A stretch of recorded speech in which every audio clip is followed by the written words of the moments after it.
అమ్మ అందరూ నెమ్మదిగా ఉండాలి, ఫోన్లు ఆఫ్ చేసుకోవాలి అన్న.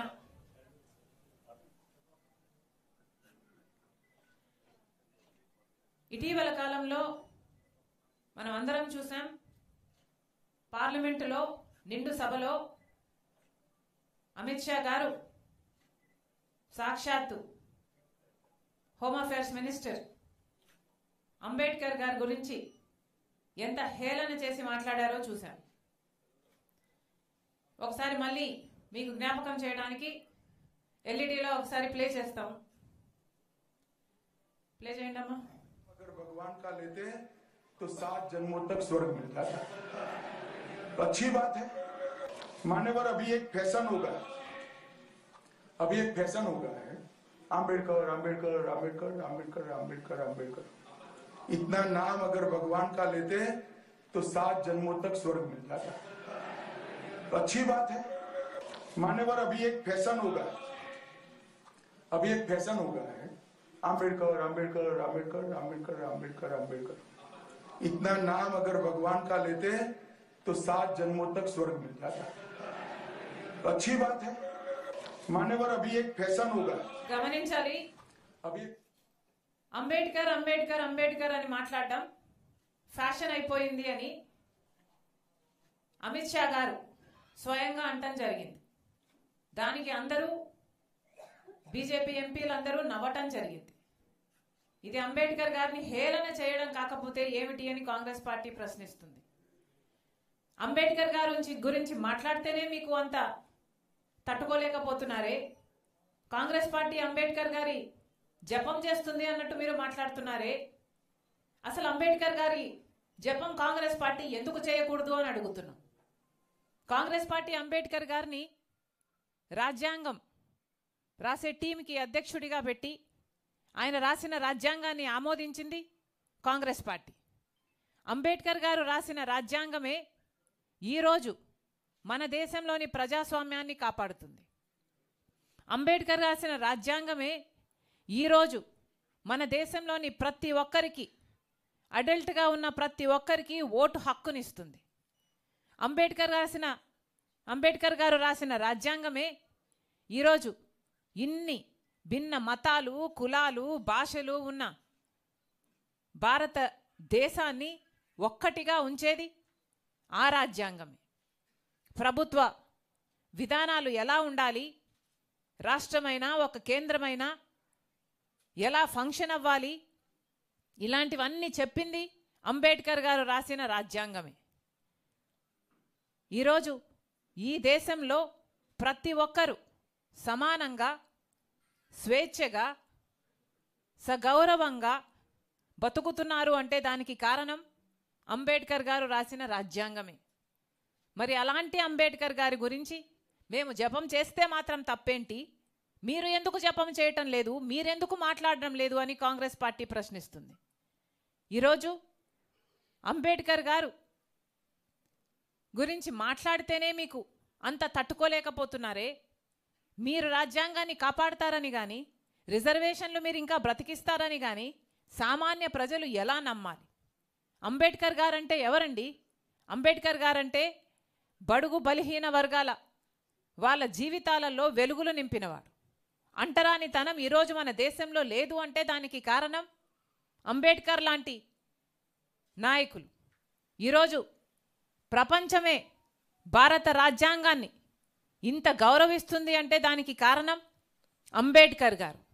మరి అలాంటి అంబేద్కర్ గారిని మీరు అవమానిస్తూ, హేళన చేస్తూ నిండు సభలో, పార్లమెంటులో ఇంత ఘోరంగా మాట్లాడుతుంటే సామాన్య ప్రజలు గమనిస్తున్నారని బీజేపీ పార్టీ గుర్తుపెట్టుకోవాలి.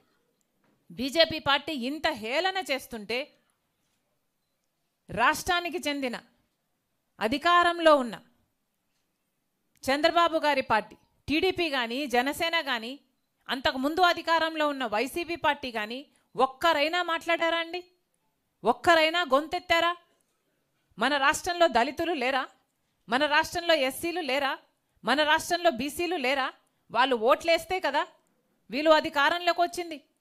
అలాంటి రాజ్యాంగాన్ని మారుస్తామని, వాళ్ళ రిజర్వేషన్లు తీసేస్తామని అంబేద్కర్ గారిని హేళన చేస్తూ నిండు సభలో హోంమంత్రిగా ఉన్న వ్యక్తే మాట్లాడుతున్నా ఒక్క మాట కూడా మాట్లాడలేదు మన ఎంపీలు, అటు లోక్సభలో అయినా అటు రాజ్యసభలోనైనా. మరి ఇది అన్యాయం కాకపోతే ఏమిటి అని అడుగుతున్నాం. మోడీ గారు వెన్నుపోటు పొడిచాడు ఆంధ్ర రాష్ట్ర ప్రజలకు.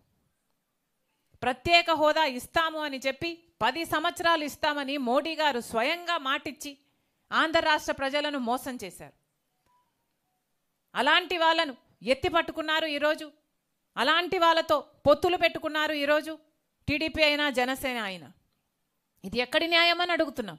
నిన్న మోడీ గారు వచ్చారు, ఇదే విశాఖపట్నానికి వచ్చారు. ఒక్క మాటైనా మాట్లాడారా అండి? ప్రత్యేక హోదా గురించి మాట్లాడారా? లేకపోతే విభజన హక్కుల్లో ఒక్క వాగ్దానమైనా నిలబెట్టుకుంటామని చెప్పారు.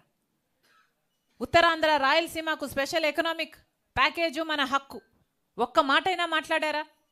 కడప స్టీల్ ఫ్యాక్టరీ మన హక్కు, ఒక్క మాటైనా మాట్లాడారా?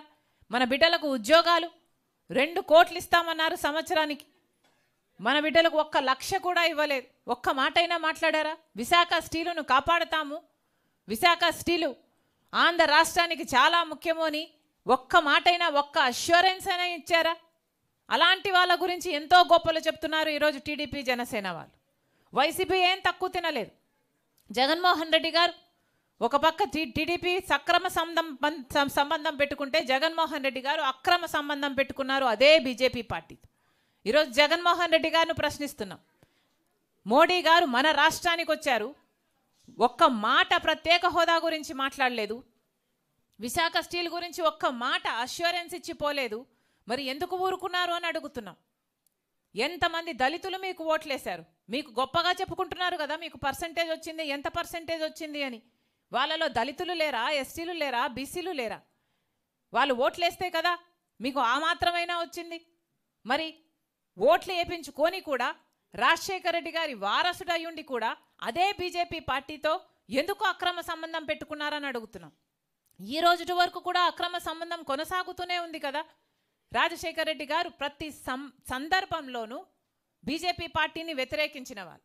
ఎందుకంటే బీజేపీ పార్టీ ఒక మతతత్వ పార్టీ కాబట్టి. ఎందుకంటే బీజేపీ పార్టీ మతం పేరుతో, కులం పేరుతో చిచ్చు పెట్టాలి, ఆ మంటలో చలి కాచుకోవాలి. ఇదే బీజేపీ పార్టీకి తెలిసిన రాజకీయం కాబట్టి. బీజేపీ పార్టీ సిద్ధాంతం దేశ సంపదనంతా దోచిపెట్టి అదానీ లాంటి వాళ్ళకి పంచిపెట్టాలి. అందుకని రాజశేఖర రెడ్డి గారు వ్యతిరేకించారు. బీజేపీ అనుసరిస్తున్న వ్యవహారం ప్రభుత్వ వ్యవస్థలను అన్నిటినీ, ఆర్బీఐ అయినా, సిబిఐ అయినా, ఈడీ అయినా, ఇన్కమ్ ట్యాక్స్ అయినా, స్టాక్ ఎక్స్చేంజ్ అయినా, ఏ వ్యవస్థనైనా తమ గుప్పిట్లో పెట్టుకొని స్వార్థ రాజకీయాలు వాడుకునే పార్టీ బీజేపీ పార్టీ కాబట్టే రాజశేఖర రెడ్డి గారు ఆ రోజు నుంచి వ్యతిరేకిస్తూ వచ్చారు. మరి అలాంటి రాజశేఖర రెడ్డి గారి కొడుకై ఉండి జగన్మోహన్ రెడ్డి గారు అదే బీజేపీ పార్టీకి ఎందుకు కొమ్ము కాస్తున్నారు? అదే బీజేపీ పార్టీకి ఎందుకు గులాంగిరి చేస్తున్నారు? వీళ్ళ రాజశేఖర రెడ్డి గారి వారసులు. మళ్ళీ చెప్తున్నాం, ఈరోజు బీజేపీ పార్టీకి వ్యతిరేకంగా రాజశేఖర రెడ్డి బిడ్డలలో ఎవరైనా నించున్నారు అంటే అది ఒక్క నేనే, ఒక్క షర్మిలారెడ్డి మాత్రమే. మళ్ళీ చెప్తున్నాం, ఈరోజు ఆంధ్ర రాష్ట్రంలో ఏ పార్టీ అయినా బీజేపీ పార్టీకి వ్యతిరేకంగా నించుంది అంటే అది ఒక్క కాంగ్రెస్ పార్టీ మాత్రమే. మళ్ళీ చెప్తున్నాం, ఈ దేశంలోనే బీజేపీ పార్టీని వ్యతిరేకిస్తున్న ఏకైక అలయన్స్ ఏదైనా ఉంది అంటే అది ఒక్క ఇండియా బ్లాక్ మాత్రమే. ఇదే బీజేపీ పార్టీ అధికారంలో కొనసాగితే రాజ్యాంగాన్ని మార్చే ప్రమాదం ఉంది. ఇదే బీజేపీ పార్టీ అధికారంలో కొనసాగితే రిజర్వేషన్లు రూపుమాపే ప్రమాదం ఉంది. ఇదే బీజేపీ పార్టీ అధికారంలో ఉంటే దేశ సంపదను మొత్తం అదానీ లాంటి వాళ్లకు దోచిపెట్టే ప్రమాదం ఉంది. మన దేశాన్ని రక్షించుకోవాలంటే ఈరోజు కాంగ్రెస్ పార్టీ అవసరం. రాజ్యాంగాన్ని రక్షించుకోవాలి అంటే ఈరోజు కాంగ్రెస్ పార్టీ అవసరం. మళ్ళీ చెప్తున్నా, అన్ని వర్గాలకు మేలు జరగాలన్నా సెక్యులరిజం మన దేశంలో బ్రతికి ఉండాలంటి కాంగ్రెస్ పార్టీ ఈరోజు ఒక పిలుపునిచ్చింది, మన రాజ్యాంగాన్ని కాపాడుకునే పిలుపు, మహాత్మా గాంధీని, అంబేద్కర్ గారిని గౌరవించే పిలుపు.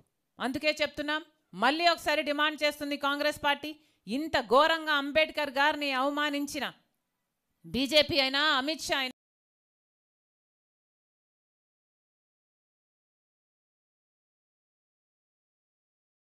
బీజేపీ అయినా, అమిత్ షా అయినా క్షమాపణలు చెప్పాలి. అమిత్ షా గారు రాజీనామా చేయాలని రాజీనామా చేయకపోతే మోడీ గారు ఆయన మంత్రివర్గం నుంచి తొలగించాలని డిమాండ్ చేస్తుంది Congress party. Poster announce release చేస్తారు. Questions sir? ఇది దేశవ్యాప్తంగా ప్రజలుగా అవహేళన చేశారు, దగ్గర తీసుకెళ్లి ప్రజల ద్వారా ఈ ప్రభుత్వాన్ని బుద్ధిచ్చే విధంగా పోస్టరు ఆంధ్రప్రదేశ్ రాష్ట్ర కాంగ్రెస్ కమిటీ తయారు చేసిన దాన్ని అధ్యక్షుల వారు మరియు మాణిక్ ఠాగూర్ గారి చేతుల మీదుగా పోస్టర్ రిలీజ్ చేస్తారు.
సాయంత్రం మహాత్మా గాంధీ గారి స్టాచ్యూ దగ్గర మౌన దీక్ష ఉంది.